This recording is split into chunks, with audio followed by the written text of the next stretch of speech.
ఈ ఐటమ్ మీకు తెలిసినట్టయితే ఒకసారి కామెంట్ చేయండి గైస్. మేమైతే తపాలా చెక్క అంటాము. దీని రెసిపీ ఏంటో నేను చూపించేస్తాను. ఫస్ట్ ఒక గ్లాస్ తీసుకున్నాను. సేమ్ ఆ గ్లాస్తో 4 గ్లాసెస్ ఆఫ్ బియ్యపిండి వేసాను. పొడి బియ్యపిండి వేసాను.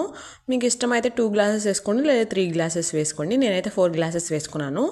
అండ్ అలానే దానిలోకి పెసరపప్పు గైస్, దాన్ని నానబెట్టిన పెసరపప్పు ఉంటుంది కదా, అవి వేసాను. కొంచెం పంటికి తగిలితే బాగుంటుందని. అండ్ అలానే అల్లము అండ్ పచ్చిమిర్చి, కరివేపాకు మిక్సీ పట్టి అది కూడా 1 టేబుల్ స్పూన్ వేసాను. అండ్ అలానే ఆనియన్స్ మీకు ఇష్టమైతే ఎక్కువ క్వాంటిటీలో యాడ్ చేసుకోండి. తగినంత ఉప్పు అండ్ అలానే ఒక 2 table spoons of oil add చేసుకున్నాను. అండ్ అలానే జీలకర్ర కూడా కొంచెం యాడ్ చేసుకున్నాను. అండ్ అలానే కొన్ని వాటర్ యాడ్ చేసుకుంటూ మనం పిండి కలుపుకోవాలన్నమాట. ఎలా ఉండాలి అంటే చపాతీ పిండిలాగా ఉండాలి. అలా అని మరీ లూజ్గా ఉండద్దు, అలా అని మరీ బాగా గట్టిగా ఉండద్దు, మీడియంగా కలుపుకోవాలన్నమాట. చూసారు కదా ఎంత చక్కగా పర్ఫెక్ట్గా వచ్చిందో. అలా కలుపుకుంటే సరిపోతుంది. నేను చూపిస్తున్నాను చూడండి. అలా ఒక చిన్న పార్ట్ ఆఫ్ పిండి తీసుకుంటే అలా రౌండ్ చేస్తే అంత మంచిగా పర్ఫెక్ట్గా రావాలన్నమాట.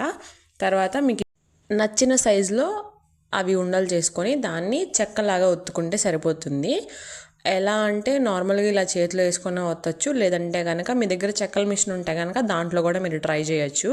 సో అన్నీ ప్రిపేర్ చేసేసుకున్నాను. అండ్ ఆయిల్ పెట్టేసిన తర్వాత అది కొంచెం హీట్ అయిన తర్వాత దాంట్లో 1 బై 1 ఒక్కొక్కటి వేసేసుకోవటమే.